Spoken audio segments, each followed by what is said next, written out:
You are Locked On Wolverines, your daily podcast on the Michigan Wolverines, part of the Locked On Podcast Network. Happy Monday. We are back and doing it. Locked On Wolverines podcast, part of the Locked On Podcast Network, where it is your team every day. Yes, we missed a day last week. No, I didn't do a Sunday episode like I planned on because that's life. Anyway, we are going to bring in Max Chadwick from PFF. It's been a long time coming to have Max on the show. It's been a long time since we've had PFF on the show after it was a weekly occurrence once upon a time. But Max, super excited to welcome you on. Thanks for coming, man. Of course, Isaiah. I was telling you before, man. I mean, like I said, I'm a Penn State fan, unfortunately. So I'm sure a lot of Michigan fans that watch your podcast are going to love that. But whenever I talk about Michigan, which is often because you guys are killing it right now, I always check out your stuff all the time. So talking to you right now is pretty awesome. As long as you're not like, now I remember going to, my aunt and uncle lived in Eastern Pennsylvania for while I was in college at Michigan. And I didn't know that it was a rivalry, right? Like it's like we didn't feel it in Ann Arbor. It was like generally we kind of were like, yeah, Penn State, okay. I mean, maybe not now, right? Like, right. Probably a little less now, but like back in that era in the mid 2000s. And my aunt would introduce me to people and be like, yeah, he's going to Michigan right now. And they'd be like, I hate you with the fire of 1,000 burning suns. I was like, where is this coming from?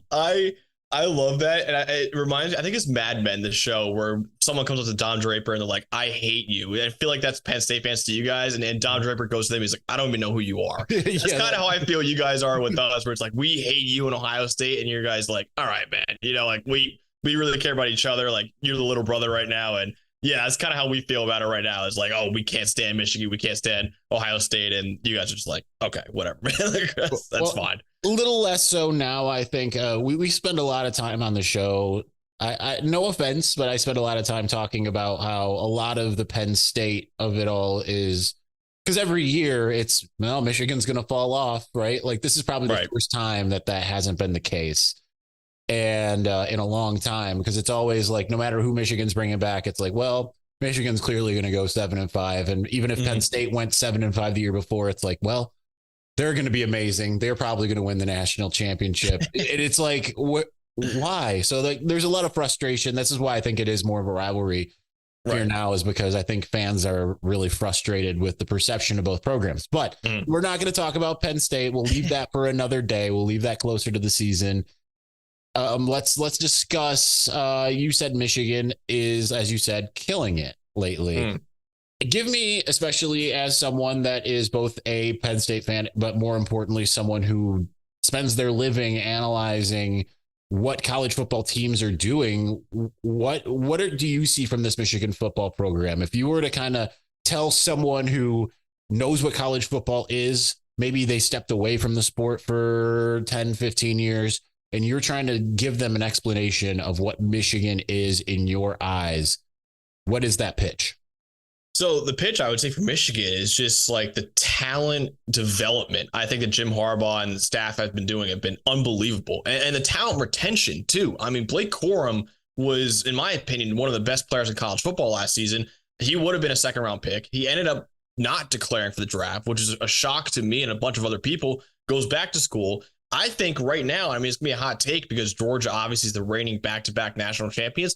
I think Michigan is the best roster in college football heading into next season. I mean, you look at every single position. Michigan has probably a top 10 player in almost every single position in college football, and is pretty ridiculous. And not only that, I mean, you look at the recruiting right now. Jaden Davis, they got the commitment from one of the top 5 quarterbacks in the 2024 class. And then Bryce Underwood, they're heavily favored to get right now, who's the number 1 quarterback in the 2025 recruiting class. So even when we're talking about JJ McCarthy eventually moving on, which might not even be this year, they still have guys like Jaden Davis and Bryce Underwood potentially to continue that. And I think Jim Harbaugh, I mean, the only thing that could slow down this Michigan train right now is the NFL eventually taking Jim Harbaugh, which hasn't happened yet. And I don't know if he wants it to happen. So that's the only thing I could see this slowing down. But right now, Michigan, they're the team to beat in the Big Ten, not Ohio State anymore. It is Michigan now. See, that's where I feel a little leery, right? Then maybe it's partially, and I spoke about it on Saturday's podcast, this idea of Well, I went to Michigan from 1999 to 2000 and then 2004 through 2008. So the final season was 2007. So I was kind of accustomed in general growing up to this idea that Michigan is this force in college football. They're going to beat most of the teams that they face. I grew up in an era in which they beat better Ohio State teams regularly so much that I didn't even know it was a rivalry. Really the only concern for me was Michigan State, which for whatever reason, lesser Michigan State teams would rise up and beat Michigan every now and again. And then 2007 happened. And obviously, so thankfully I was out of town. I was in Las Vegas when the App State game happened. Oh, right. The Big Ten Network was not in Las Vegas at that time. So it was the first ever game. So I didn't get to see any of that. I just heard about it ad nauseum from the girl wearing an Ohio State shirt that was in front of me on the plane back home. But ever since that moment, it's like anytime Michigan has expectations, they tend to fall short. Now, 2022 is kind of the only year in which that hasn't happened, right? Because no one expected 2021. I mean, I think us in Ann Arbor and generally in that we're covering Michigan expected Michigan to be a lot better than people thought. People were saying they'll be lucky to win a bowl game. A lot of us were looking at more of a 9-3 type season and end up being 12-2. Last season, we all pretty much looked at it and said they're going to be at Ohio State. They're going to do that again, all of that. And they actually did. But there's still something inside of me that is like now, especially now that I look at it and say Michigan should probably run the table again in the regular season schedule. They should win the Big Ten again and go to the college football playoff again. And then who knows after that. But there's a big part inside of me that says, no, you remember all those other times when you expected really good things and they didn't happen. Mm-hmm. Tell me why you think that I am crazy to have that feeling. So I think, like I mentioned before, I think right now, I mean, in fact, they made back-to-back playoff appearances. Usually you say, oh, they're going to do it again. What makes me confident that they will actually do it again and win the Big Ten, and I personally think they're going to win it all next year. I don't knock on wood for your listeners right now. I do think Michigan is a team to beat next year, not Georgia. I would say it's because everyone is back. It's just like you've seen this team succeed before, and they didn't lose that many like superstars. Obviously, they lost some key players from last year's team, but they bring back a lot of that core that you really need in college football. That veteran presence is there. They got JJ McCarthy returning quarterback. Obviously, they got probably the best backfield in the country between Blake Corum and Donovan Edwards. The offensive line, even though they lose some pieces, is still one of the best in the country. They got a huge transfer coming in Drake Nugent, who I think is the best center in college football. So the offensive line is going to be just as dominant. And then the defense obviously brings back a ton of really key pieces as well. They got Rod Moore at safety coming back. I think Will Johnson is a top 3 corner in the country. He is an absolute superstar. Going to be a probably top 5 pick in the 2025 draft when he comes out. And they have so many players on both sides of the ball. They also have Jim Harbaugh, obviously a head coach, who I'm really starting to believe now is a top 3 to 4 head coach in college football. So, yeah, I mean, Georgia is obviously the back-to-back champs, but they are replacing some key players. Stetson Bennett's gone. Jalen Carter is gone. They lose some other guys as well. And obviously, they lost a ton of guys from the previous team. They still won the national championship. But I think Michigan bringing back all those guys, and it's really the same core as last year, is really like, okay, they all have to regress in order for Michigan to regress as a team. It's not as much, oh, you're breaking in new players and maybe they won't live up to the highs that the previous ones did, because Michigan's bringing back pretty much everybody. All right. Well, that is, you heard it here the same way from Max Chadwick as we used to hear from Anthony Treesh. You would say, Anthony Treesh would come on this show and say things that, you go on the YouTube comments in particular. We don't have, if there's commenting systems on podcasts other than the video, I don't know about it. Thank the heavens, because I don't need to be reading. I try to avoid the YouTube comments, even on my, even though those are there for me. Right. But he would come on and say things like, in 2021, Michigan's going to beat Wisconsin, and Michigan fans and certainly rival fans would be on there like, yeah, right. Wisconsin is so good, because they get that same treatment every year. Like Wisconsin's they're going to come out of the West and maybe they'll even win the Big Ten. And that happened. And then at some point, kind of mid-season, Anthony Tree said, Michigan's going to win the Big Ten. And people are like, yeah, right. So you're following along in a storied tradition on this show of PFF analysts coming on. And let's just face it, spitting facts, speaking truth. So let's talk about a little bit of the players individually here. We're going to do that in a moment, though. And I do want to continue this in just a second. Before we do that, make a fast break to FanDuel during the NBA playoffs, because right now new customers can get a no sweat first bet up to $1,000. That's $1,000 back in bonus bets. If your first bet doesn't win, there's no better place to bet all the playoff action than America's #1 sportsbook. Listen, there's great promotions every day. It's a safe and secure app. You can get paid instantly. There's so many great benefits to FanDuel. So visit FanDuel.com/lockedon and get a no sweat first bet up to $1,000. That's FanDuel.com/lockedon. FanDuel, official sports betting partner of the NBA. So I don't know if you know this. I'm sure there's a lot of people that don't. There are platforms out there that are not ad supported of the Locked On Wolverines podcast. And if I have a very clumsy handoff, like people who listen to the ad supported and the non-ad supported version, that's because I realize that there has to be a cutoff point instead of just this nice natural transition. It's real fun. All right, let's get into some individual players, because Michigan, like you mentioned a few of them, JJ McCarthy, Will Johnson, out of Drake Nugent. I do want to talk about him in a moment as well. But if you had to pick one Michigan player that stands above the rest, who would it be entering this season and why? So I put out an article that everyone hated except for people who lived in Ann Arbor. And the article was titled, "This is why Blake Corum deserves the Heisman Trophy." And I thought Blake Corum was the best player in college football last year. If I had a Heisman vote, he would have gotten it. This is the second straight year I think a Michigan player deserved the Heisman Trophy and didn't get it. Obviously, Aiden Hutchinson the year before. Blake Corum broke the record for PFF for the highest graded Power 5 player ever. In a single season since we started doing this in 2014. He had a 96.2 grade last season, which beats out Kyle Pitts, Chase Young, and Quinnen Williams. All three of them had a 96 grade, and obviously all three of them ended up being top 5 picks. Blake Corum won't be a top 5 pick because he does play running back, of course, but he's still an absolute superstar.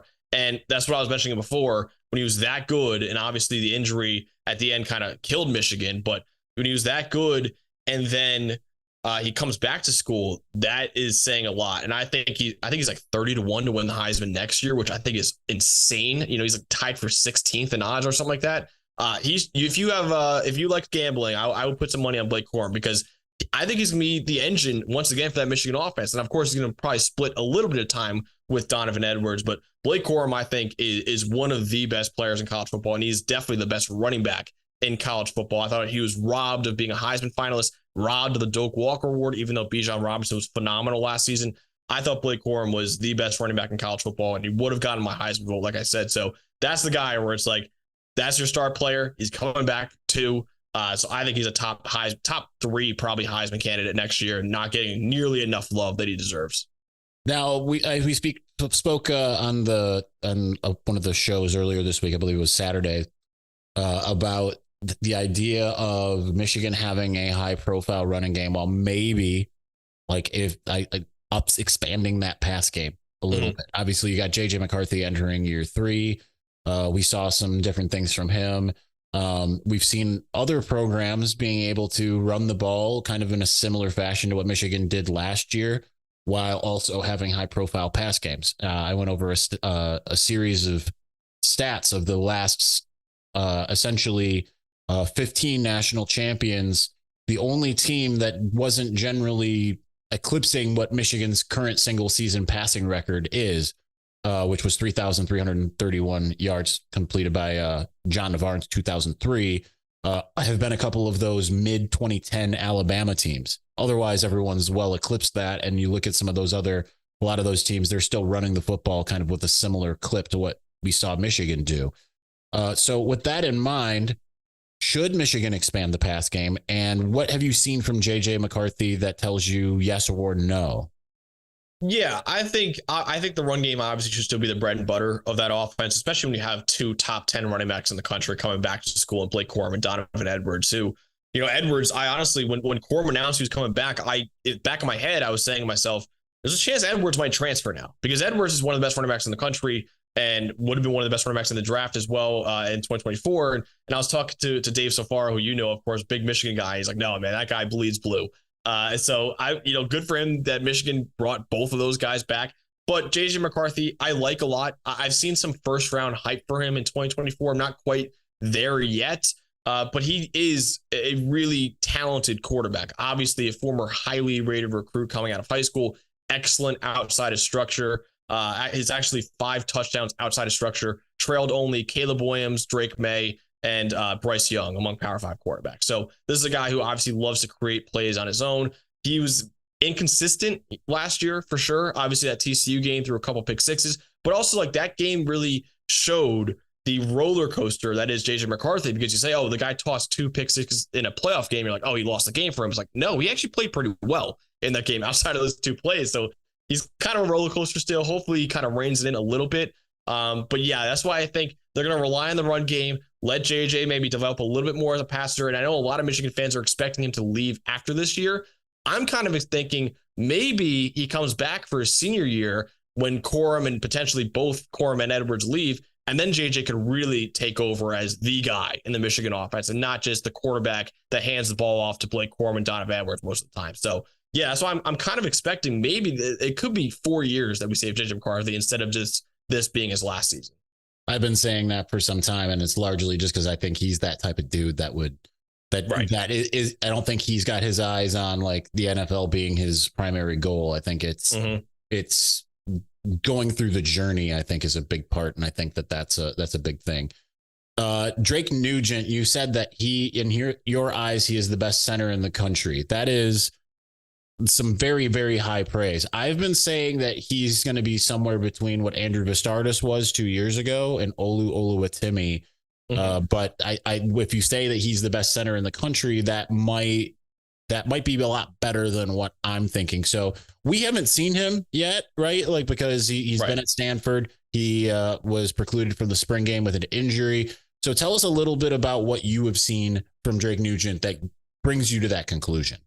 So I should say this first. So I put out my top 10 interior offensive linemen in the country returning to school, and he was number 6. He was the number 1 center on that list, but he was number 6. So in terms of interior offensive linemen, it really is a ton of great guards coming back, and center is a little bit of a weaker position. With that being said, though, I do think Nugent is the best one coming back to school.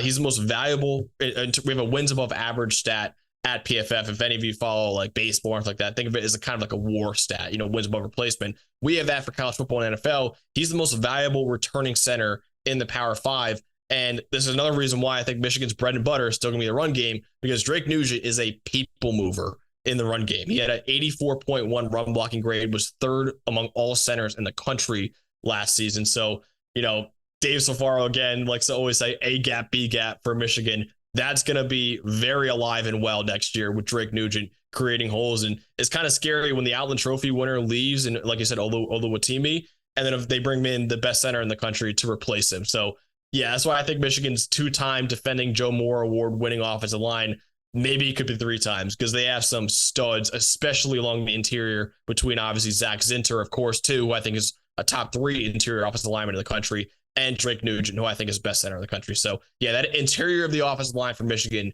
should be very, very good next year. And of course, Henderson too, the Arizona State transfer coming in too. But yeah, that offensive line is going to be really good next year.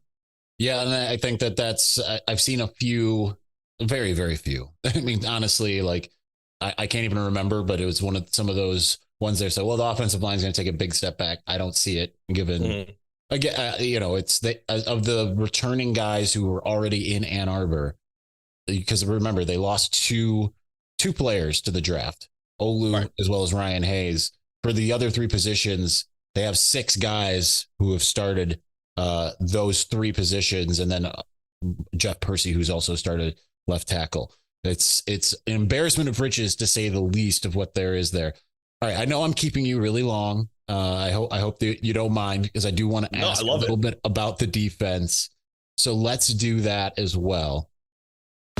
So who, obviously, like you mentioned, Will Johnson. I was going to just say who and give me your estimation, but I do want to ask about Chris Jenkins, because Chris Jenkins is getting a lot of pub. He's getting that same kind of bump that Mozzie got last year, the same kind of pub that Aiden Hutchinson got the year before that. Where do you see, how do you see Chris Jenkins' evolution over the course of his career, and how it culminates into this year, and how that impacts the front for the Michigan defense? Yeah, so like I mentioned before, I've ranked at every position the top 10 returners, and I had Chris Jenkins as the number 4 returning defensive tackle in college football. I mean, he is one of the best run stuffers in college football. He had the 31 run defense stops this past season, which were tied for the most in the country among all defensive tackles. Like I said, he's a dominant run stuffer in the middle of Michigan's defense. And yeah, Mozzie Smith, obviously the athletic profile was ridiculous for Mozzie. I don't think Chris Jenkins is nearly the athlete that Mozzie Smith is, but he's still a really good football player. And I think he is one of the top defensive tackles, not only in college football, but a guy to watch next year in the 2024 draft too. Is, run defense maybe isn't as important to the NFL nowadays with how pass happy the game is getting, but you still need some really good run stuffers in the middle of your defense to make up for it if you're going to have so many defensive backs and not as many linebackers on the field as well. So that's a guy like Chris Jenkins. He's going to fill that role in the NFL where he just stuffs a couple gaps in there. And I think, Chris Jenkins is one of the best run defenders in college football. So let's just touch every level briefly on the defense. We'll get to the secondary momentarily, but what one area that wasn't getting the same kind of love in the top 10 returning players rankings for Michigan compared to the others, right? Because you had Chris Jenkins. Certainly there's some guys that we think could end up in that list by the end of the year, between Braden McGregor or, Derek Moore, Josiah Stewart. Secondary, you had Will Johnson and Rod Moore in there. But the linebacking core was not getting as much love. But so what do you see from Michigan's linebackers? Obviously, there's a lot returning. They've added Ernest Hausman from Nebraska.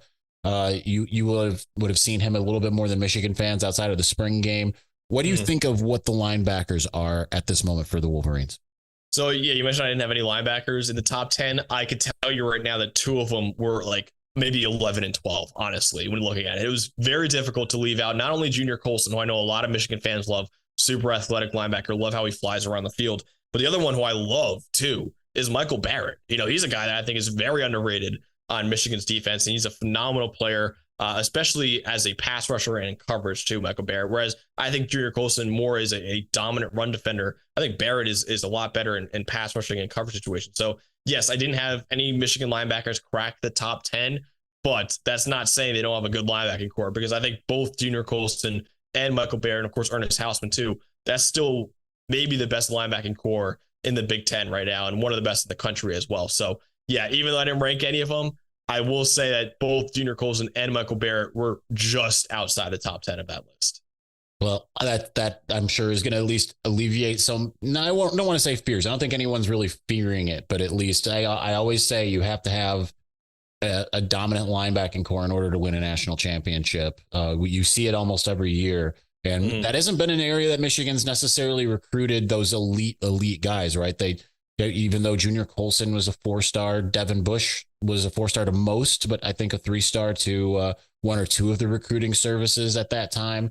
They aren't bringing in those 5-star linebackers, so that they need 4-star guys to play like 5 stars and 3-star guys to play like 4 stars in order to get there.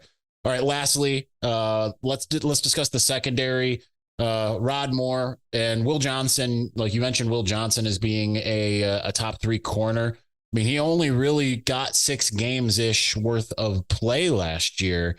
How confident are you that is going to extrapolate or even progress this next year?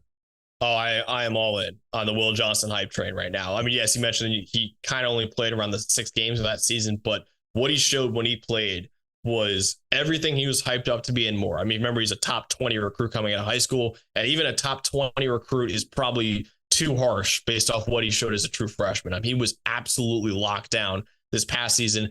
He's got great tools. He's extremely fluid for a bigger corner. He is 6'2". And to me, when I watch his tape, it's going to be a lofty comparison because he's arguably one of the top two corners in the NFL right now. I see a lot of Patrick Surtain in this guy's game, where he's a bigger corner, extremely fluid. Will Johnson led all corners in the Power 5 this past season with a 91.1 grade in man coverage. So this guy is a man corner. He had an extremely impressive rep against Quentin Johnston in that playoff game. And I wish they put him on Quentin Johnston a little bit more in that playoff game, honestly. But what he showed on tape all year, he had obviously a couple interceptions in the Big Ten championship game as well. I think Will Johnson, I ranked him number 3 right now. He could be the number 1 corner in the country when it's all said and done after the season. I think he is a special player. And I did an all eligible mock draft, basically saying if everybody in college football is eligible, where would they be picked? Will Johnson was the number 1 corner taken in that mock draft. So I have very high hopes. It's pretty terrifying for the rest of the Big Ten that this guy has 2 more years of school. That I think it couldn't happen to a better kid too. He's a legacy. He's very soft spoken, and it's having some known him since he was a freshman in high school.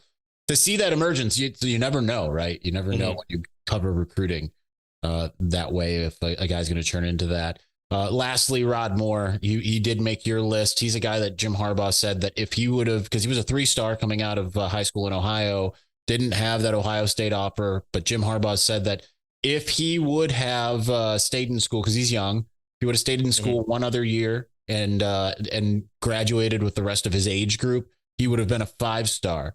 I don't know what you see from him exactly, but give us your rundown of whether you think that that's true or like how you see Rod Moore and what made him enter into your top 10. I believe he was number 5 of your returning safeties. Yeah.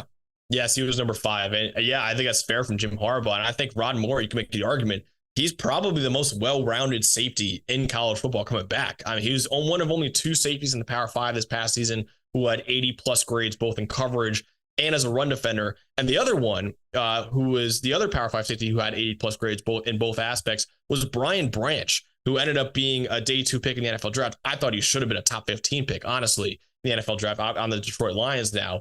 So I'm sure Michigan fans will be very familiar with him very soon. But Rod Moore, I think, is just an all-around stud on Michigan's defense. And he's a guy that, I don't think is getting enough love on that Michigan defense, honestly. Obviously, Will Johnson is a superstar. They got some other guys in that Michigan defense as well.